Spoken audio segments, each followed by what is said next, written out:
What is going on, y'all? Okay, so I'm almost done with the fourth book in the series of Tana French, Dublin Murder Squad, but I'm working on trying to keep up with my videos. Let me get my Take Me Home, I Wanna Go Home. Okay, and I'm running out of daylight because I had to go to Walmart to get stuff for Pico de Gallo. You know what?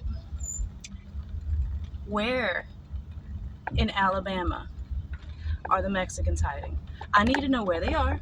I need to know where they shop and where they hang out because I see them all over the place. And I'm talking authentic Mexicans. Well, I don't know how authentic it is, but the ones I'm used to got the socks up to their knees and their shorts down to their ankles. And I love them. I love them to death. I get so excited. I've been listening to bachata music and cumbia.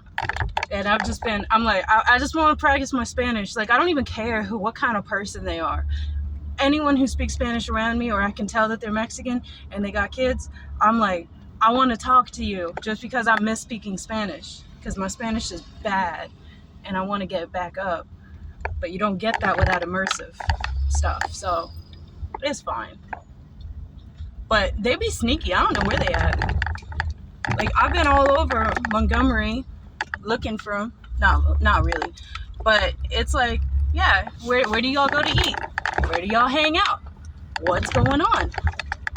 I know that when any ethnic group migrates to America, they create their own little village where, like, I don't know, in Virginia, there were people from Ghana, like there was like a whole cluster of Ghana folk. And you got the authentic food and all that other stuff. And it was like, yeah, the best. And the same in South Carolina. There were areas that was like, you basically just walked right into Mexico. And it's the best thing ever. And that's where you get the best parties. That's where you get the cheap piñatas. That's where you get all the good stuff. I don't want to go to Walmart to get my Mexican stuff. I want to go to where they go. But it's all good. So, Tana French. This last one was called, I can't remember what it's called. The Faithful Place. It's called Faithful Place. And it's not because that's just the name of like the projects kind of thing. So this is told in the perspective of Frank, which remember Frank? If you watch any of my other videos, if anybody watches any of my videos, Frank was the undercover lead detective or whatever that was in charge of Cassie and just ran her into the ground. But he's like a slick talking, chaotic, neutral, whatever, drives women crazy. Coca-Cola, y'all need to stop putting out special flavors and calling them different things when they all taste like burnt sugar. It's the same soda every time. I'm not even wanting to try Pepsi's Peeps because Pepsi's trash. Did you know that Coke produced a clear Coca-Cola concept and Pepsi showed up to ruin it? It was clear and invisible Coca-Cola. And it tastes the exact same as Coca-Cola and everything was lit. And then Pepsi was like, they're making too much money. We got to ruin it. And so they were like, we're going to make a clear Pepsi product that tastes like dirt. That way everybody will associate clear products with dirt. That's what they decided to do with themselves. So now I got beef with Pepsi. But I'm going to try their Peeps. I might try it. Just like, whatever. All right, so Frank is a recently divorced father of a 4-year-old, is the way she seems to be written, the way that she seems to talk and stuff. And he and his wife she's just frustrated with him. He's constantly bailing on his weekends with his daughter and stuff. And it's a whole mess, like he isn't bailing for no good reason. He's bailing for his job, but also it's like, come on, man. So he is from Faithful Place. That's where he was born and raised, and it's kind of the projects like the hood. And he hasn't spoken to his family in like 20 years since he left. So he's remembering a girl named Rose that he was dating from the age of 12 to like 17, 18, something like that. I can't remember how old she was. But she was the love of his life. And they were supposed to run away together, but on the night that they were supposed to meet up, she didn't show. And she had the bus tickets and everything. They were supposed to just take off because apparently their family had beef with each other. It was a Romeo and Juliet situation. He was like, I'm gonna scoop you up, we're gonna take off, who cares what the future holds, we're gonna be together. But she didn't show up, and he was like, oh, she bailed on me. And then he found a note from her that kind of apologizes for bailing. So he's like, I guess she went to England without me. And he's kind of spent the last 20 years assuming that that was the case, that she had just gone off to live her happy future. And he has spent the last 20 years kind of waiting for her, like keeping his emotions on reserve so that... I'm gonna roll up my window so I don't look crazy talking to myself. I am crazy. Everybody's crazy. If you got a YouTube channel, you're a sociopath. Anyway, so all through his time of getting his first apartment and getting into the detective undercover stuff and dating his first series of girlfriends and even marrying his wife, he has always held his heart away from other women because he was always ready to drop them for Rose if she ever showed back up. And he's done he's searched for her. He's used his illegally, like, you're not supposed to do this, but he's used his job to try to find her, and he's never found any trace of her. So he gets a call from his sister, who's the only one he talks to, and I think her name is Janice, and she's like, bro, something's popped off, I need to talk to you. They had the family, there's this building called like Building 16 or something. They found her suitcase and it had her stuff in it from that night. And they're like, we don't know what this means, but it's important. Her family's going to freak out. We haven't told anyone because we're, a bunch of jerks. And he's like, all right, it's my weekend with my daughter, but I guess I'm going to do this. Screw my daughter, right? So he gets his wife to take his daughter, and he goes to his family to figure it out, and everything is super tense. So his family, he's got 2 sisters and 2 brothers. And I don't remember their names. I'm just going to call them older, younger, whatever. So Janice is pretty stable. She's doing the mom thing. She's doing a good job. Camila, I think is the other girl's name. She's kind of a chaotic drunk, but, not really harmful or anything. And then he's got a younger brother, Matthew? I don't remember. Kevin. Yeah, I feel like his name's Kevin. I've never met a Kevin I didn't like. Anyway, so his younger brother is like this golden child. Everybody loves him. He's really sweet and kind, and everybody kind of looks out for him. And he's been kind of dogged down from his brothers leaving him, abandoning the family, whatever. He looked up to Frank so much. And then there's the other one, I don't remember his name, but he's the oldest of all of them. And the lineage is this oldest brother, then it goes Camilla, then it goes Frank and Janice and Kevin, I think is what it goes like. The older 2 are the most screwed up because evidently Frank's parents are an entirely volatile group. They fight all the time, scream all the time. The mom's always all up in the dad's grill. The dad beats on the mom every time he gets drunk in between jobs because he never keeps a job, and it's just a whole wreck.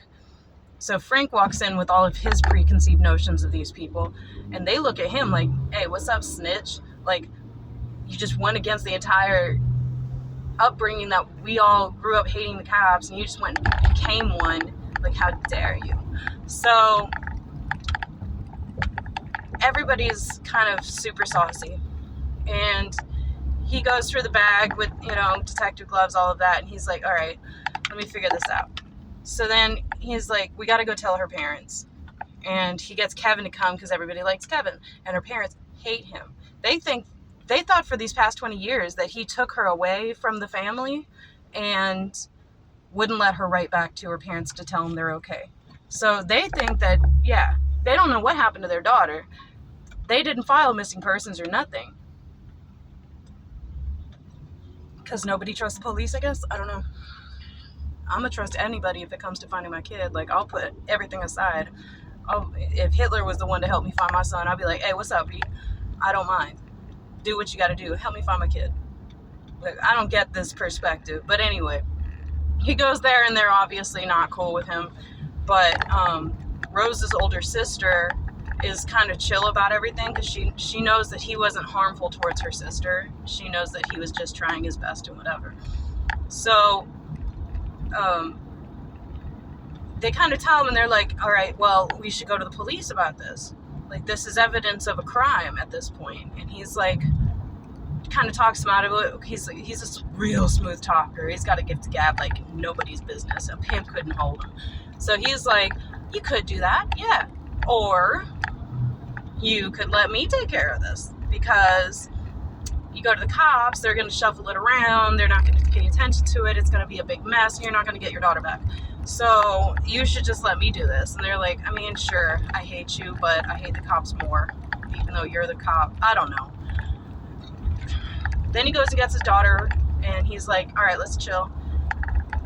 For the last day we got together, and she's super pissed at him. It's boring. And the wife apparently has a new boyfriend, and he's like pitting his daughter against the new boyfriend. And can we stop doing that? I don't know. I hate that. My parents did that, John. They weren't always wrong, but it's also like, come on, man. So I don't remember what all happens, but they all go out drinking together. Oh, I get it. Okay, right. So they find bones at 16 Place. He takes Kevin with him to go and inspect the building 16, and he's like going around, and it's like full of condoms and needles. Like, everybody's been using this as their own personal shang bang. And he's going through, and he sees a slab of concrete that looks fairly recent. Not recent, but newer than the rest of the building. He's like, that's where a body would be put. So he calls in a bunch of his detective buddies, and he's like, I need y'all to do me a solid and investigate this. And that's where you get, what is his freaking name? I'll remember his name in a minute. But anyway, they come in, and they unearth her bones. And Frank can't tell if it's her or not, because her hair isn't long and red anymore. It's like greasy, and she's just a skeleton.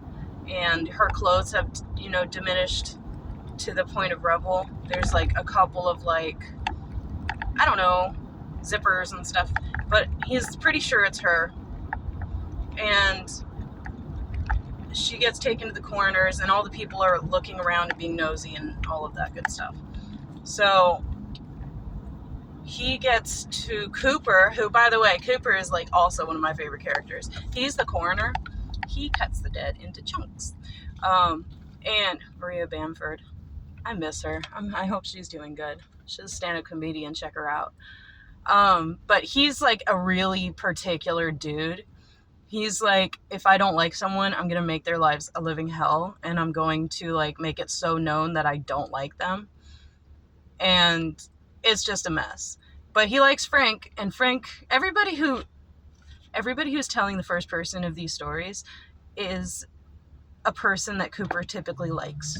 And they all have their different reasons for getting him to like them. Like, their different theories on why he likes them. And, you know what? I need to go over here. And Frank is like, he hates being bored, and he thinks people are boring. So Frank is always able to like engage him. And this time he's like, I think that's my ex-girlfriend. And let's figure it out, bro. And so Cooper is intrigued, and he's like, sure, I'll tell you everything I can tell you. And by way of a bunch of random facts, it's determined that is Rose. So Frank's super messed up. He's like, I thought she was happy in England, married to some jackass all this time. And now I find out she's dead, and this ruined my life, and I'm over it. And he goes, gets drunk. And he goes to like a local bar, and his siblings all find him. I mean, go ahead and go fast. That's fine. And they all start bonding together during this, this just heartbreaking moment in his life. And they're all drinking with him, and everybody's being really cool.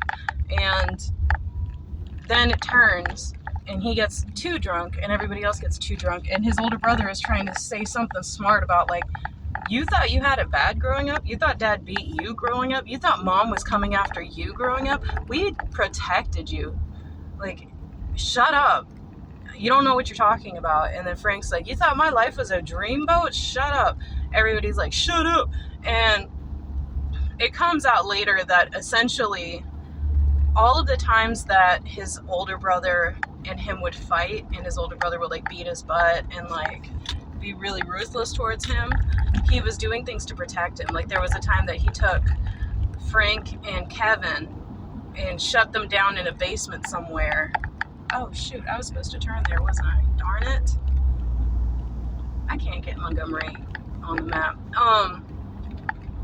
They locked him in the basement because his dad had come home from getting fired, and that was usually when he would come in the house and just threaten to kill the kids and beat the kids and all of this, that, and the third. And on the night that Frank had tried to go away with Rose, he came home to his father outside of Rose's family's house, throwing boots at the house, screaming and yelling, and there was like, he can't even remember everything that happened, but it was like a lot of stuff of just like chaos and upheaval. And he was like, Rose probably left me because of these people. Like she probably saw what cloth I'm cut from and ran off. And so he blames his family, and he says that to his family. And he tells them in a drunken stupor exactly what he thinks of them. And it's really sucky. Then he leaves in a huff, and Kevin's like follows him outside, tries to keep him together, and he just takes off anyway. The Irish goodbye, he just wanders away. Then he's off hanging out with his daughter, and Janet comes to see him to try to mend things. And while she's trying to mend things, he keeps getting these calls from Kevin over and over and over again, like nonstop phone calls. And he just ignores every single one of them because he kind of hates everybody and he's really selfish. Then, in the middle of the night, he gets a call from Janice, or he sees her message or whatever saying, you know, like, she's screaming and in tears, and she's like, something horrible has happened. And he calls her back. He's like, she's like, Kevin died. He's like, what? So Kevin's dead. Of course, it would be the beautiful, lovely, adorable, perfect Kevin. So Frank's there as soon as he can possibly get there. And what he finds there is Kevin's body outside of 16 Place fell from a window. And he's got the other half of Rose's letter that nobody knew there was another half. And it's detailing a goodbye to her parents. So that letter wasn't for Frank. She wasn't dumping Frank. She was ditching her parents and apologizing to them for leaving with Frank and telling them that she would write and all of that. Am I allowed to turn? I mean, it says red, but I can go though.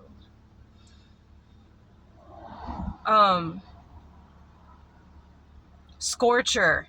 Okay, so this lead detective of the murder squad that's taking on the case, his name's Scorcher. And Frank makes fun of him mercilessly. Apparently they came up together in the boot camp of being a copper of sorts or whatever. And they had a strong rivalry. Not a hateful one, just always trying to one-up each other. And he's just like, you know, this guy who cares so much about how he looks, and he always, you know, I bet he times who opens the door first when he gets out of the car, and just all of this stuff, and he's just roasting this guy. This guy now has to look at Frank as kind of a suspect. He's like, okay, what's going on with this Rose character that you found the body of? And now what's going on with this brother of yours at the same location? There's only one common denominator here, and that's you. So Frank goes to drink again, because, you know, that's what we do. And Scorcher is kind of like trying to tell him, like, you know, see the positive in things. Stop being so negative. And Frank's just not having it. But Frank is also, he's always on and he's always like playing the game. So he's able to twist. He realizes he's a suspect, and he's trying to get Scorcher to like tell him stuff about the case. And Scorcher's like, nah, that's breaking the rules, and I don't do that. So Frank's like, all right, I'm going to find a way to maneuver within the system because that's what I do. So he finds this other guy, Steven, that works under Scorcher, and he's a new rookie recruit, whatever. And Frank's like, hey, buddy, do you want to be kept fetching this guy's coffee and answering phones and doing paperwork for him? Or would you rather get on the undercover squad and do some super gangster shit? Because I can get you put up on that stuff. And Steven's like, yeah, that. And so Frank's like, all right, here's what I'm going to need you to do. Tell me everything that you find out and hold nothing back. And I want you to like relay information to me that you learn from Scorcher. And he's like, that makes me feel icky. I don't like doing that. And he's like, yeah, but you really don't like answering phones. And so Steven's like, okay. So now he's got an inside track, and he's able to get like, Steven's like telling him where the case is going, where the theories are. And so Frank's starting to interview people that Scorcher has on his interview list. And it's a whole thing. And he goes to interview a few of Rose's old friends. So there's this one girl who's like lives in the slums of the slums, and she's got kids, and like she's a single mom and all that good stuff. And she's like, hey man, sorry about Rose and all of that. And he's like, tell me what you remember from everything. And she's kind of telling him stuff, but he can tell she's holding back, and he can't really push it. And she's clearly like kind of hand shy. So he's like, I'm gonna use that, but I'm not gonna use it yet. So I don't remember all the information, but he interviews a bunch of people, and then it gets back to Scorcher that he's doing this. And Scorcher's like, dude, back off. Like, I'm gonna need you to chill and let me do my job. You're looking kind of sus. I don't trust you. And Frank's like, I'm a chaotic neutral. I'm gonna say whatever I gotta say. You're right. I need to be more positive. Do you have a therapist? And like, it's just so stupid. All right, so now they're at Kevin's wake, and it goes exactly how you expect it to go. Everybody's kind of looking at Frank like he killed Rose, and he's, what? And like he didn't see that coming. And they're looking at him sus about Kevin too, because it's just too perfect. And I don't know, it's just, all right. So he goes home, or he goes to his wife, and he's like, I don't know where to go. I'm super sad, and now I'm your problem because you're the only person I've allowed to be close to me all this time. So my burdens fall on your shoulders.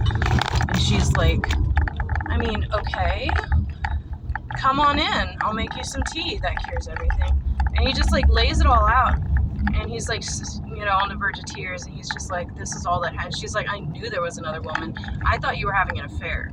But I always knew that either it was your job or it was another woman that you were comparing me to or holding back from me with. And that's why our marriage failed. That's why I dumped you. And he was like, well, that's fun to hear when I'm in the midst of all of this. And then his daughter comes downstairs, and she's like, who died? And he's like, somebody you've never met. I haven't let you meet your uncles because my family's trash. But, and she's like, which uncle? And he's like, oh, my brother Kevin. And she's like, no! And he's like, bitch, why is my daughter crying over this dude? Why does she know who he is? And it turns out that his wife and Janice have been like scooping his daughter up every now and then when he's not looking, and letting her meet his family and be around his family. And like, she loved Kevin. Everybody loved Kevin. So he's like, I'm grumpy about that too. I'm mad at everybody. Anger is my go-to. So now he's like really mad. And he talks to he talks to Janice, and he's like, bitch, what are you up to? Like, what are you even about? You're going to take my kid and have her around these people? That sucks. And then, I don't know, he's a really controlling guy. He's the only one allowed to have emotions. It's crazy. So, it's Christmas coming up, and they're like, look, the kid died. let's have one good thing come out of this. Let's have a real family Christmas with all of the surviving children together and all of their kids, and let's let your daughter Haley or whatever come by. And he's like, all right, I'm gonna do that. Let's try to like find something good out of this. So he brings her there, and all this time she's been asking him very specific questions about Kevin's death. Not just Kevin, but Kevin's death. And then she's wrestling with the concept of lying and keeping secrets. And she's trying to figure out what is the right kind of secret to keep. Because, like, he's talking to her about how she kept it from him that she was seeing his family and stuff. And he's like, yeah. So she's doing the moral ambiguity thing. And he's like, I don't know where she's getting this from. It's great. They're at the Christmas gathering, and he's like kind of looking at his older brother like, I know you killed Kevin. Like, there's no way that note got into his pocket without somebody doing something. And he's pretty sure it's his older brother that was a part of all of this. His older brother even made innuendos about sleeping with Rose. So there was a bunch of stuff like that. And he's just like, I'm not even going to let him know what I know. I'm going to make him squirm. And I could do this for years.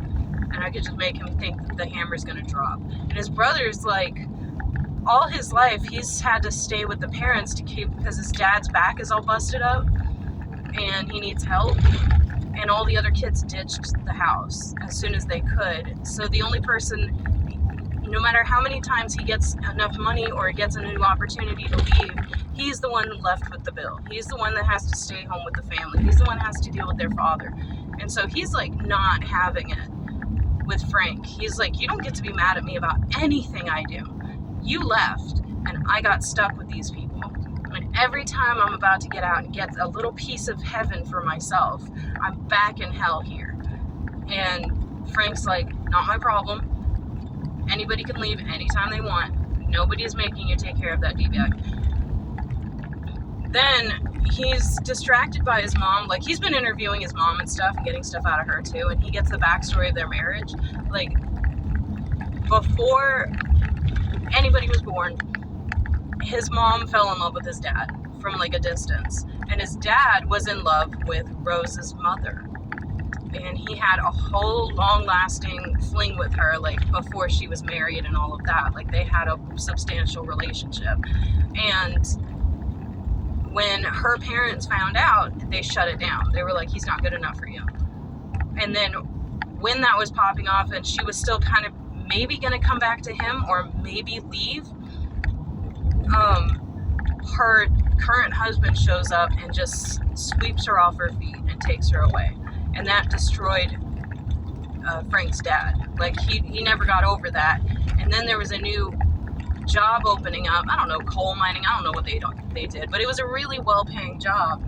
And he was like, you know, I need to get a job there. And then Rose's father got a job there, and he did so well. He got a lot of, like, he's from a good family with a good name, so he got a lot of clout, and he was able to block Frank's dad from getting a job there and get him fired and like whatever. So it has been a series of misfortunes on Frank's parents' head. And Frank's mother swooped in right in the middle of his heartbreak and got him to marry her. Probably got pregnant, I can't remember. Got him to marry her, and he got stuck with a woman that he didn't love. And she was like, I don't care if he loves me, he just needs to show up looking like that. That's all I need. I don't care. But, you know, his resentment of her turned him into an incredibly embittered person. And the way she explains it, it kind of seems like he wouldn't have been an abusive piece of shit if none of this had happened. But honestly, I know a lot of people that go through a lot worse and they never lay a hand on anybody, so whatever. But so he's getting all of this information, and he comes back into the main living room. He's like, where's my daughter? Where's my big brother? And he's like, shit, he's gonna kill her, he's gonna hurt her. So he's running around trying, and he knows that his big bro has an apartment somewhere upstairs nearby. So he goes up to the apartment to get his daughter back, and as he's going up there, he hears her asking some very specific questions while he's helping her do her math homework that she had conveniently postponed doing with the intention of using this as an opportunity to talk to him. And she's asking specific questions, and she's saying, you know, I found something. I was looking around your room for a new pencil because mine broke and you didn't have a sharpener or something. So I was looking and I looked in that chest, and in that chest I saw something. He was like, did you tell anyone that you saw this something? And she was like, no. He's like, I need you to not tell anybody ever. And before she can say, I won't, I promise, like, Frank busts in the room. He's like, what's going on in here? And then he looks at his daughter. He's like, hey, go tell my mom that I'm up here having a little chit chat. And she's like, okay, Dad. And that's the only thing I should tell him, right? Nudge, nudge, wink, wink. And he's like, yeah. She's like, bet. And she goes downstairs and disappears. And he confronts his brother. And he's like, and it's really lame. It's the only part I didn't really actually like Frank. But he confronts his brother and he's like, so first you killed Rose. And you took her letter. And then you had to stash the suitcase in that area too, because you couldn't exactly walk around town with it, even though it was late. And then Kevin found out and confronted you about it because he's an idiot and he trusts you. And you killed him too. And his big brother's like, all right, I killed Rose. I didn't kill Kevin though. And he's like, I bet you killed Kevin. He's like, nah, probably didn't.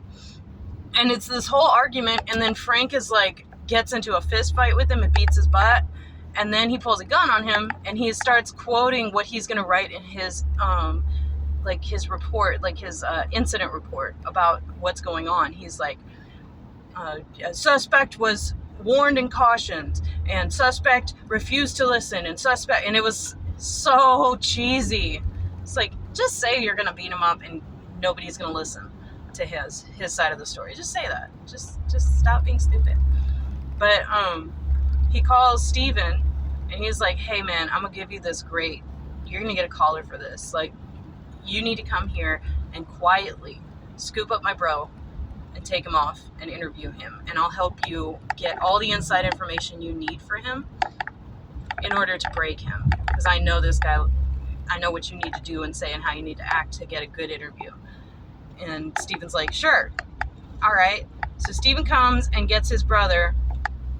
And then Frank, like, nobody knows that this is going on. Frank goes downstairs to get his daughter, and he's like, all right, we're out. And his mom's like, what? Everybody sucks. I should just die. You know, she's really dramatic. Her dad's like, and her dad had warned him, like, hey, whatever you find out, don't make a big deal out of it, because this wife that I've been abusing all this time, she can't take losing another son. So whatever you find out, you should probably keep it to yourself. It's the least you can do. And he's, you know, that was a conversation he had earlier in the evening too. And he's like, yeah, no, I'm not going to do that. So they and this is what really sucks. His big bro was almost like on the verge. He had been saving up all this money to buy a bicycle shop, because he says, like, the economy's going down the tubes and everything sucks. So I'm going to buy a bike shop, because what do people do when they can't afford cars? They use bikes. And I have just enough money to buy this building and start my own business and live above the building and have my own thing. And Dad's not going to live very long. And right before he gets to do that, the rug gets swept out from under him. Oh, and while he was arguing with Frank, this is what comes up. He's like, all right, so you're mad at me for being a murderer, but you know you're a hypocrite for that, right? And Frank's like, I don't know what you're talking about. He's like, yeah, you do. Apparently, leading up to his relationship with Rose or whatever, where's my wallet? Okay, so, yeah, leading up to his relationship with Rose and their plan to escape, he didn't know what to do with his dad, and his dad was getting worse and worse and worse. And so he and his big brother start talking while drinking, and he just says something like, we should just kill him. We should just kill him. That's the only way for any of us to survive this, for anything to go well, for all of this to stop. And his brother's like, what, you're dead ass? Like, you really gonna do this? And he's like, yeah, I've already been thinking about it. I have a whole plan. And so that gives them hope. And they develop a strong friendship through that. Like, they stop fighting and they start planning. And they, you know, there's this, like, really surreal. They have a great summer planning the death, and what they were gonna do was slip enough, like sleeping Vicodin something in their mom's tea and get her to be passed out, passed out enough that she won't hear his dad fall down the stairs, and they're gonna push him down the stairs and make him die, and then they're gonna go out and be really loud and rowdy outside of the house so that everybody has an alibi for them. And then they're gonna come home and find their dead dad and be like, what? Oh no, you died. That sucks. I'm so sad.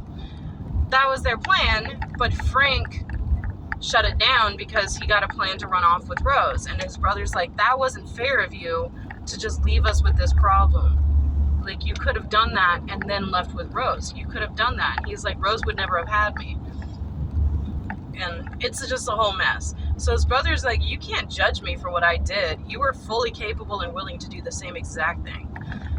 And Frank's like, all right, well, tell anybody what you want because I didn't do it and I'm not a murderer. You are, stupid. So, yeah. He takes him to the interrogation. You know, Steven takes him to the interrogation, and he has a little meetup with Steven, and Scorcher's furious.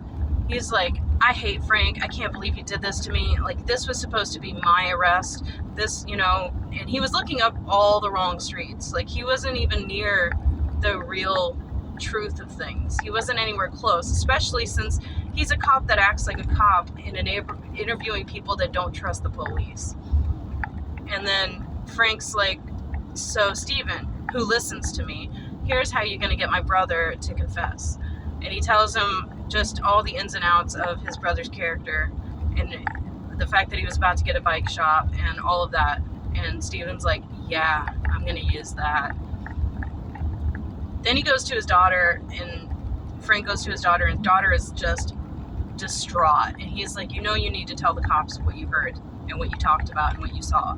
And she's like, I can't. All my cousins are going to hate me. My family's going to hate me. He's like, it's not your fault. And it's a long, drawn-out process of him explaining to her, like, what she needs to do and why. And then he talks to his wife, and he's like, this is what's popped off. I need to tell you. And his wife's like, what the heck? He's like, also, it'd be really cool if you could let me take you out on a date. That'd be nice. I love you. She's like, sure, I guess. Why not? You're not a psychopath. Then at the very end, Frank goes and buys a gigantic TV because one of the women he was interviewing, she had gone to Scorcher and told him to get Frank to back off. And so Frank came back to her place when nobody was watching and, like, trashed her house and broke her TV and scared her into a confession where essentially she was the one that told his brother that he and Rose were planning to run away. She's the reason any of this happened. And he makes sure she knows it. And she's just, what a weight to put on a person, you know? And she just wanted his brother. She had a crush on his brother. She didn't think that this all was going to go this way. And, you know, so he shows up with a TV to give to her, and she's not there, but her daughter is. And her daughter's like, I don't talk to pigs, and you can take that TV and shove it. And he's like, whatever, I'm just going to leave it on their porch and hope that somebody steals it. I don't care. And that's the end of the story. That's about it. It's like, Frank is an incredible character, and you get to see him later in not the next book, but the one after that. The next book is written from the first perspective of Scorcher, and it's depresso on espresso. It's phenomenal. That one's called Broken Harbor, and I just am about to finish that one, so I'll maybe upload it when there's daylight and you can actually see my hideous face and the crazy haircut I gave myself. I feel like I gave myself Medea's haircut. I'm okay with it though. But anyway, yeah, it's a wild ride. All of her stories are so sad, but so good. Like, I love her. I really do. She is one of my favorite authors. Like, every tax season I try to buy myself a series so that I can just have that. And I think this year is going to be, I'm going to buy her a series as my own little, like, Christmas gift to me. But first I need to buy a house to put it in. But it's all good. And that thing I said, I don't want to be happy, I just want money, that shit worked. I'm gonna be okay. I'm not gonna go and buy a new car. I'm saving up every dime I got, and in 6 months I should have enough to be able to buy a house in Alabama. Maybe I'll find out where the Mexicans live. Maybe. That might be a bad idea. That might be a bad idea. Not because they're bad, but because I don't know how well I'm gonna do. They're gonna be like, oh, this freaking gringa up in here with their kid that doesn't speak Spanish. I don't know. I'm gonna find them though. I'm gonna find them, and they're gonna like me because I like them. I swear, it's like whatever opposite racism is. Like, I'll see a Mexican person, because like specifically Mexican people make me so freaking happy. Everything about them, I get happy when I see them, because when I grew up, that was all that was around me, and it makes me feel like I'm home again. And also, like, I know so much about them. Like, I know their little idiosyncrasies and their cultural stuff, and like their mom's chaklas, and I don't know. It's just, I love them so much, and they're so feisty, and they're so wild, and they're so wonderful, and their family unit is so strong. Everything except for their music. I'd love for somebody, I've been asking Mexicans all this time too. I'm like, Ed, can somebody explain to me, please, why German polka music somehow made its way to Mexico? They're the only Hispanic culture that does that. With the horns and the what's that thing? That open and close thing? Yeah. Where did that come? I need to look it up, because it cracks me up, the mariachi stuff. It's like, how did y'all get that? It's like, I've been listening to Spanish music all this last couple days. I've been listening to bachata. I've been listening to cumbia. I've been listening to Romeo Santos. God bless him. And everybody else's music is like so like islander swaying. And then you get to the Mexican music, and it's like da da da da da da da da da, and it cracks me up, because like half the time they're singing like some really crazy stuff. They're singing about cheating on their wives or whatever, or like, sad country music type stuff, but it sounds happy. And it's so freaking, oh yeah, the Sanchos. That's a Mexican thing. That's their version of the Tyrone. You want to make a Mexican laugh? If you hear somebody sneeze, say Sancho. I don't know where that joke comes from, but it means that Sancho is the guy that goes home and screws your wife while you're working. And it makes them laugh every freaking time. And it is, yeah, there's just something about them. There's Orale, that's a Mexican thing, and then Chinga su madre, that's, motherfucker, whatever. That's a Mexican thing. Their food is the best. Don't nobody sit there and say, oh, I want some Hispanic food. Let me go get some Dominican. Let me go get some Puerto Rican. No, they always say, we got to get some good Mexican food.